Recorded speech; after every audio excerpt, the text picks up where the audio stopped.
Hey guys, it's Mr. C, and today we're going to be looking at some quadratic equations.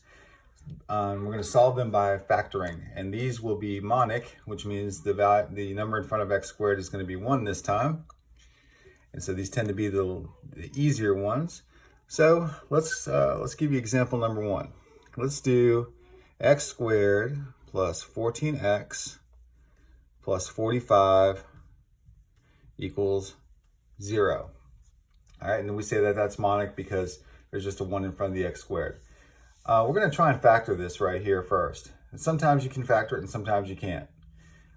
This one, we're going to just assume that we can factor it because that's the point of this entire video. So hopefully we can factor it. We got an x squared there, x and x. Okay, we need to find two numbers that multiply to get 45, and the sum of those same two numbers is 14. So we could list them all out, all the pairs of numbers that multiply and give you 45, like 1 and 45 and 9 and 5. But if you think about it, 9 and 5 make 45 when you multiply them. 9 plus 5 is 14. So those are going to be our two numbers that we need. And it doesn't matter if I put the 9 here or the 5 here or over here in this one. I usually just put them down as I think about them. 9 and 5. Okay, same sign sum, both positive. So plus and plus. Now, I need to figure out where this is equal to 0. Well, we have this zero product property that says if you have factors over here and you set the whole thing equal to 0, at least one of those factors has to be equal to 0 itself, or the whole thing can't be 0. And so we have two considerations, this factor and this factor. And they're usually not going to be 0 at the same time. So what would make this 0? What number plus 9 is equal to 0? Well, if you think about it, that would be negative 9, would be one of them. And what would make x plus 5 equal to 0? Well, again, if you think about it, negative 5 would make that 0.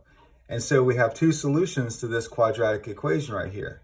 We've got x is equal to negative 9, and x is equal to negative 5. So those are our two solutions. We can plug those back into the original equation just to make sure that they're correct.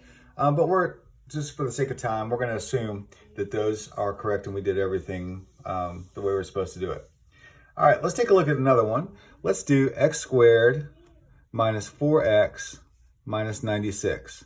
And I like it when that number at the end, the constant, is big, because then this gets to be a little bit more challenging and it's not the little easy ones you see every time. So what two numbers, when you multiply them together, would give you 96, and the difference of those two numbers is 4? And so you might have to think about it, and you might have to write them out, because 96 might have a bunch of different factors.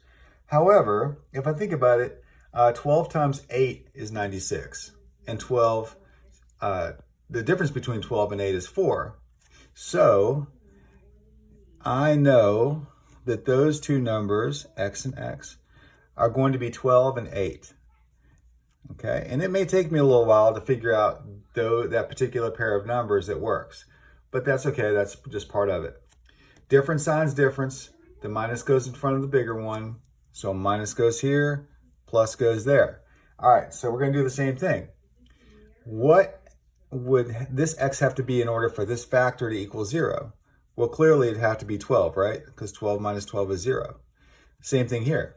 What number for this x would you need so that this x plus 8 is equal to 0, and we see that that's going to be negative 8. So we have two solutions, x is equal to 12, right? And x equals negative 8. And so there's two solutions for this one also. Let's look at a couple more. What if we do x squared minus 8x and then plus 16 equals 0? All right. Let's go ahead and factor this. What two numbers multiply to give 16 and the sum is 8? And you may realize that immediately as 4 and 4, right? So let's go ahead and write x here, 4 here, 4 here. Same sign sum, both negative, which means both of these are going to be negatives.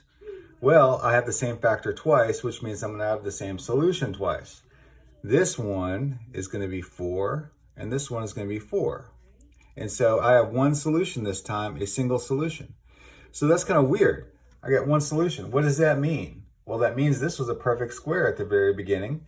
And if you graph this, if it wasn't equal to 0, if it was a function and you graphed it, it'd be a parabola that comes down, and we'll sketch that because this is important to know in Algebra 1. It comes down at 4 like this, touches the x-axis, we call it tangent, touches the x-axis, and then comes back up again. And so there are two solutions, they just happen to be the same two solutions. But since they're both the same number, we only write it one time, we don't need to write it twice. All right, now let's take a look at this one. Let's do x squared minus 49 is equal to 0. All right, this one you might recognize by its structure as a difference of squares. 49 is 7 squared, and x squared is x squared. So we can immediately factor this without any kind of other methodology here as x and x, 7 and 7. And then it's always, for a difference of squares, going to be a plus and a minus in there. All right, so what are my two solutions? Well, that one is going to be -7. This one is going to be +7. And so I'm going to get the two solutions this time. X equals -7 and x equals +7. All right, and so we get two solutions for that one. All right, let's check out two more. Let's do x squared plus x, and let's do equals 72. All right, so we really, if we're going to solve this by factoring, we really want this to be equal to 0, okay? And it's not. The 72 is over here. So what do we do with the 72? Well, we just move it to the other side. And when I say move it to the other side, I really mean we just subtract it from both sides.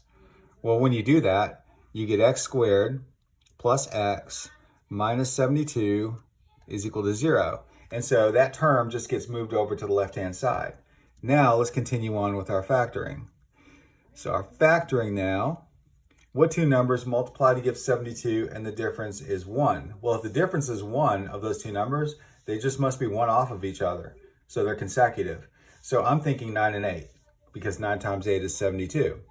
And so I'm going to put x, 9, x, 8. Okay? Difference signs difference. A plus goes in front of the bigger one. So plus and minus. And now we have our two solutions, -9 and +8. So x equals -9 and x equals +8. So those are our two solutions. All right, let's check out one more. These are all the same, basically. It's the same process every time by factoring. Let's give you x squared equals, and let's do 3x, and let's do plus 54. Okay, they love to give you guys problems like this where the terms are jumbled around to see what you're going to do. All right, what I would do is I would move these terms to the left-hand side. I don't want to take the square root of both sides because that is not going to be very helpful. So I'm going to move these two terms over here to the other side. X squared, that's going to be minus 3x minus 54 equals 0. All right, so now let's take a look at some factors here that we could have. Two factors equal to 0, x and x. Okay, what two numbers multiply to give 54 and the difference is 3? Again, you're thinking about it. How do you make 54 in a times table? One way is 9 times 6, right? Well, 9 times 6 is 54, and the difference of 9 and 6 is 3. So that's probably going to be it, right? So let's do 6 over here and 9 over there. Difference signs difference. The minus goes in front of the bigger one. And now it's factored. You could always multiply this back out to make sure you get what you started with. And now here's our two solutions, -6 and +9. And so we're going to get x equals -6 and x equals 9. All right, so this was solving Monic quadratics by factoring, quadratic equations by factoring. Remember to like and share, and we will see you next time, guys. Bye.